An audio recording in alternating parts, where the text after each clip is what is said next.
বন্ধুরা নমস্কার। বিষয় সত্য যখন সামনে আসে। বন্ধুরা, সত্য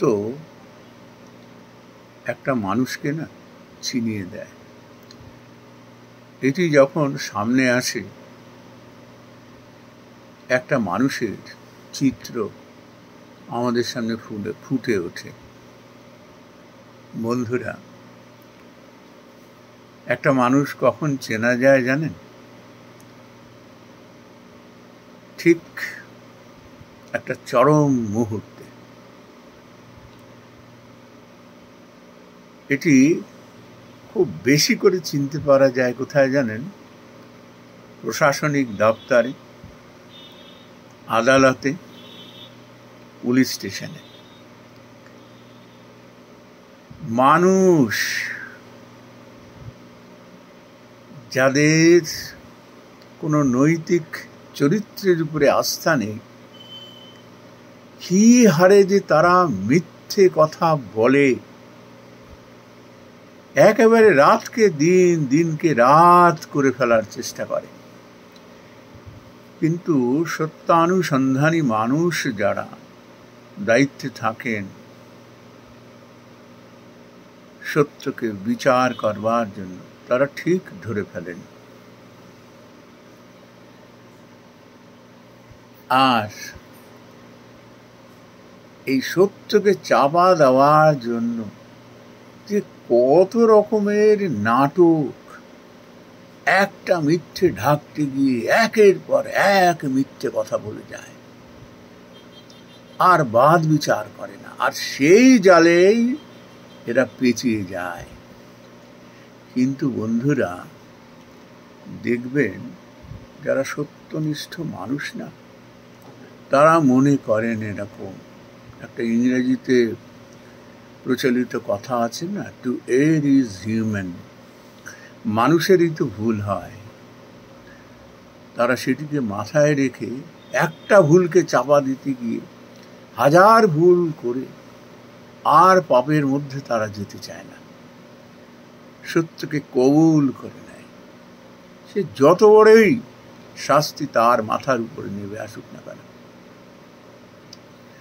আদালত চত্বরে কিংবা পুলিশ স্টেশনে, যে জায়গাগুলো, প্রশাসনিক দপ্তরে বেশিরভাগ মানুষ মিথ্যার আশ্রয় নেয়। কিন্তু এরই মাঝে কিছু মানুষ আছে, সৎ চরিত্রের মানুষ, নৈতিক চরিত্র বিশিষ্ট মানুষ, তারা সত্যকে স্বীকার করতে এতটুকু তাদের দ্বিধাগ্রস্ত হন না। এসব মানুষ বিচক্ষণ কিনা, অত্যন্ত চরিত্রবান কিনা, তারা ভুল করে বসলে পরে সেটি স্বীকার করে নেন এবং তার জন্য যা প্রায়শ্চিত্ত করার সেটি করেন এরা।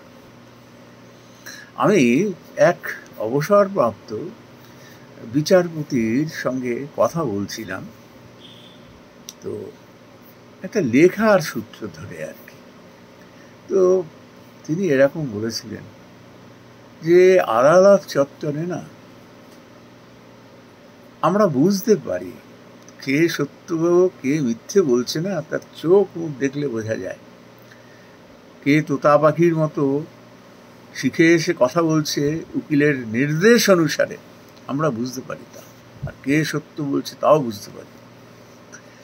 কিন্তু মুশকিল কোথায় হয় জানেন? এখানে নৈতিক বিচারের কোনো জায়গা থাকে না। কাগজপত্র, প্রমাণ সাপেক্ষ, এমন ভাবে প্রভাব খাটিয়ে, আর্থিক শক্তি খাটিয়ে প্রমাণ সংগ্রহ করে নিয়ে আসে, বুঝতে পারি যে ফলস, এগুলো ফেক। আমরা অপারগ হয়ে যাই কখনো কখনো। তখন করি কি, তাকে স্থগিত করে দিই আমরা, ভার্ডিক্ট শুনাই না। সন্দেহ থাকে, ভার্ডিক্ট দেওয়ার তো দায়িত্ব আমার, উনি বলছেন এরকম, সেখানে তো কেউ প্রভাব খাটাতে পারবে না। যতক্ষণ না পর্যন্ত আমি নিশ্চিত হব ততক্ষণ পর্যন্ত কখনো আমি ভার্ডিক্ট শুনিয়ে দেব না। কিন্তু এতে হয় কি বন্ধুরা,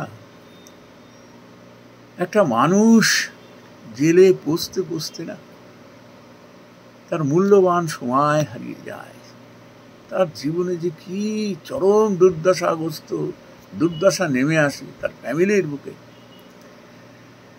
তারপর হয়তো সত্যের একদিন জয় হয়, সে বেরিয়ে আসে বেকসুর খালাস হিসেবে, কিন্তু তার জীবনটি শেষ হয়ে যায়। সত্য বলা কি অত চারটিখানি ব্যাপার?